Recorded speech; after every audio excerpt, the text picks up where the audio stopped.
சினிமால தூக்கி அடிச்சிட்டு போற மாதிரி ரியாலிட்டிலையும் செஞ்சிடலாம்னு நினைச்சுக்கிட்டாரோ விஜய். உடனே கட்சி ஒன்று ஆரம்பிச்சாரு, கூட்டத்தை சேர்த்தாரு, எலெக்ஷன்ல நின்றாரு, எலெக்ஷன்லயும் ஜெயிச்சாரு. ஆனா ஜெயிச்சதுக்கு அப்புறம் தான் அவருக்கு ரியாலிட்டி விளங்கிச்சு, ரியல் பொலிட்டிக்ஸ் விளங்கிச்சு. இந்த டிவிக்கு கட்சி ஜெயிச்சதுக்கு அப்புறம் ஆதரவாளர்கள்னு சொல்ற இந்த ரசிகர் கூட்டம் அதை பெருசா கொண்டாடிட்டு இருக்கிறப்போ திடீர்னு இவர் சிஎம் ஆகிறதுல இழுத்தடிப்பு நடந்துச்சு. ஏன்னா அவருக்குரிய ஆசனம் போதாதுங்கிறதால அந்த சிஎம் ஆகிறதுக்கு இழுத்தடிப்பு நடந்ததோடையோ இந்த ஆதரவாளர் அரசியல் படுத்தப்படாத இந்த ஆதரவாளர் கூட்டம் என்ன செஞ்சாங்கன்னா வீதிக்கு இறங்கி போராட்டம், விஷம் குடிக்கிறது, தீ குளிக்கிறதுன்னு சொல்லி இவங்க ஒரு பக்கம் குதிச்சுக்கிட்டு இருக்கிறப்போ உள்ளுக்குள்ளால பெரிய ஒரு பொலிட்டிக்கல் கேமே போனிச்சு. ஏன்னா விஜய் எப்படியாவது மெஜாரிட்டியில ஜெயிச்சாருன்னா பிஜேபி பிளான் ஃபுல்லாவே தமிழ்நாட்டுக்குள்ள வந்துடலான்னு. ஆனா அவங்க நினைச்சது எதுவுமே நடக்கல. ஏன்னா விஜய் ஜெயிக்கையும் இல்லை, தோக்கையும் இல்லை, நடுவுக்கும் நின்னாரு.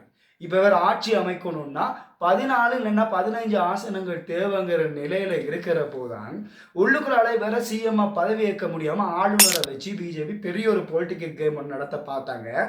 அப்பதான் என்ன செய்யறாங்க, திமுக உள்ள வராங்க.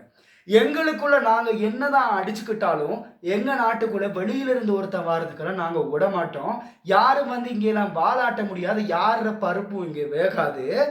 என்னதான் இங்க விஜய் ஜெயிச்சிருந்தாலும் இந்த தமிழ்நாடு திமுக தமிழ்நாடு, யாருமே இங்க ஒண்ணுமே பண்ண முடியாதுன்னு சொல்லி உடனே தங்களோட கூட்டணி கட்சிகளோட பேச்சுவார்த்தையை நடத்தி விஜயோட சேர்ந்து அவர் சிஎம்மா பதவியேற்று ஆட்சி அமைக்கிறதுக்குரிய ஏற்பாடுகளை என்ன செய்யறாங்க, திமுக இப்ப செஞ்சிருக்கிறாங்க. இனி விஜய் நினைச்ச மாதிரிலாம் எதுவுமே செய்ய முடியாது. ஏன்னா அவருடைய எம்எல்ஏக்கள் மட்டும் அங்க இல்லை, திமுகவினுடைய கூட்டணி கட்சி எம்எல்ஏக்கள் எல்லாம் அங்க இருக்கிறாங்க. ஸோ அவர் தமிழ்நாட்டில் என்ன முடிவெடுக்கிறோம்னா அவர் நினைச்ச மாதிரிலாம் இனி முடிவெடுக்க முடியாது. இன்னைக்கு டிவிகே இருந்த இடத்துல திமுக இருந்திருந்தா டிவிகேனுடைய கட்சி தலைவர், கட்சி அதே போல இந்த ஆதரவாளர்கள் சொல்ற ரசிகர் கூட்டமெல்லாம் இந்த அளவுக்கு நிதானமா நடந்திருப்பாங்களான்னு கேட்டா கேள்விக்குறிதான். ஏன்னா இந்த தோல்வி அடைஞ்ச நேரத்தில் கூட உதயநிதி ஸ்டாலின் பதில சொல்லி இருந்தாரு, திமுகவுக்கு தோல்வியெல்லாம் புதுசு இல்லை, பல தோல்விகளை சந்திச்ச கட்சி, பல வரலாறு பார்த்தது, நேத்தினை கட்சி ஆரம்பிச்சதுன்னு சொல்லி ரொம்ப பக்குவமாக பதில் அளிச்சிருந்தார். அது மாதிரி தான் இன்னைக்கு மு.க. ஸ்டாலின் கூட தங்களோட கூட்டணி கட்சிகளோட சேர்ந்து தங்களை எதிர்த்து நின்று தேர்தலில் ஜெயிச்சவராக இருந்தாலும் இன்னைக்கு திணறிக்கிட்டு இருக்கிறாரு. தமிழ்நாட்டுக்கு வேற நடந்துடக்கூடாதுங்கிறதுக்காக தங்களோட கட்சிகளோட சேர்ந்து இன்னைக்கு ஆட்சி அமைக்கிறதுக்கு ஏற்பாடு செஞ்சு கொடுத்திருக்கிறாங்க.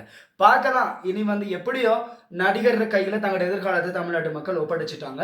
என்ன நடக்க போகுது, இந்த 5 வருஷத்துக்கு திமுக செஞ்ச மாதிரி மாற்றங்களை செய்வாரா, இல்ல கேஸ் சிலிண்டரையும் இந்த காசையும் டபுள் ஆகி கொடுத்துட்டு விஜய் அப்படி இருந்துட்டு போயிடுவாரா அப்படிங்கிறத இனி நடக்கிற ஒவ்வொரு விஷயங்களை வச்சுதான் நாம என்ன செய்யலாம், பார்க்கலாம். பொறுத்திருந்து பார்க்கலாம் என்ன எல்லாம் நடக்க போகுதுன்னு.